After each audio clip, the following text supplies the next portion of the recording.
আসসালামু আলাইকুম ভিউয়ার্স, কাজুস ব্লগে আপনাদের সবাইকে স্বাগতম।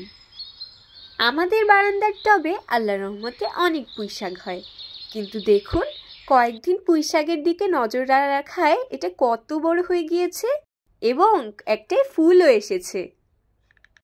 আজ আমরা আমাদের বারান্দার এই টাটকা পুঁইশাক এবং চিংড়ি মাছ দিয়ে একটা মজার রেসিপি করে দেখাবো। আশা করি আপনাদের সবার ভালো লাগবে। পুঁইশাককে ইংরেজিতে মালাবার স্পিনাচ বলা হয়। এই পুঁইশাক আসলে স্বাস্থ্য রক্ষাকারী। একটা কথা জানিয়ে রাখি, রেগুলার পুঁইশাক খেলে আপনার শরীরে মিষ্টি, তেতো, খুশি সবই একসাথে ভরে উঠবে। পুঁইশাকে রয়েছে মূলত ভিটামিন এ এবং ভিটামিন সি। এটি হাড় শক্ত করে, রোগ প্রতিরোধ ক্ষমতা বাড়ায় এবং চোখের জন্য অনেক উপকারী। পুঁইশাককে এভাবে ভালো মতো বেছে ছোট ছোট টুকরো করে নিতে হবে।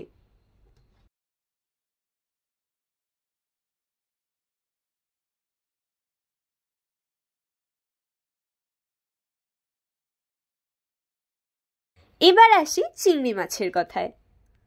মাছ তো বাঙালির অবশ্যই প্রথম পছন্দ। চিংড়ি মাছ হলে তো আর কিছুই লাগে না।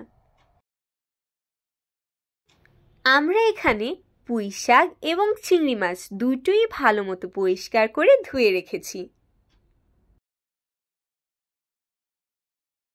এছাড়াও লাগবে কাঁচামরিচ, রসুন কুচি এবং পেঁয়াজ কুচি। বাটা এবং গুঁড়ো মশলা তো আছেই। প্রথমেই চিংড়ি মাছগুলোকে লবণ হলুদ দিয়ে ভালো মতো মাখিয়ে নিতে হবে। চিংড়ি মাছের সাথে সাথে তো আর কিছুর তুলনাই হয় না। মাখানো হয়ে গেলে আমরা এর সাথে দিয়ে দিচ্ছি রসুন বাটা, শুকনো মরিচ গুঁড়া এবং জিরা গুঁড়া। এবং এই দিকে আমরা একটি পাত্রে তেল গরম করে নিচ্ছি এবং দিয়ে দিচ্ছি রসুন কুচি এবং পেঁয়াজ কুচি। হালকা বাদামি করে ভেজে নিতে হবে এবং এই সময় দিয়ে দিব চিংড়ি। এছাড়াও হালকা পানি দিয়ে চিংড়ি মাছগুলো কষিয়ে নিতে হবে। এবারে দিয়ে দিচ্ছি আরও কিছুটা রসুন কুচি, পেঁয়াজ কুচি এবং কাঁচামরিচ।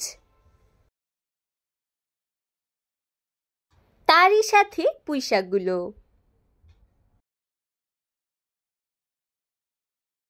পরিমাণ মতো লবণ দিয়ে ভালো মতো নাড়াচাড়া দিয়ে নিতে হবে।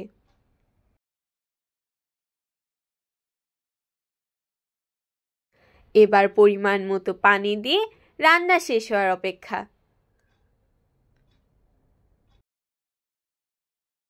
সর্বশেষে দিয়ে দিচ্ছি বেরেস্তা বাটা এবং আরও কিছু কাঁচামরিচ।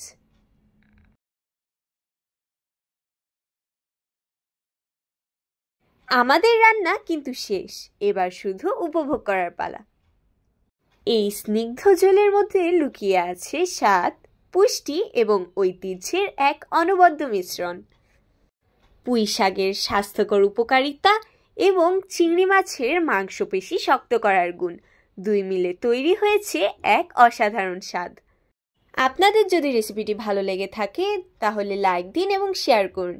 নতুন নতুন আপডেটস পেতে আমাদের চ্যানেলকে সাবস্ক্রাইব করুন এবং বেল আইকনে ক্লিক করুন। সকলে ভালো থাকবেন, নিরাপদে থাকবেন। আল্লাহ হাফেজ।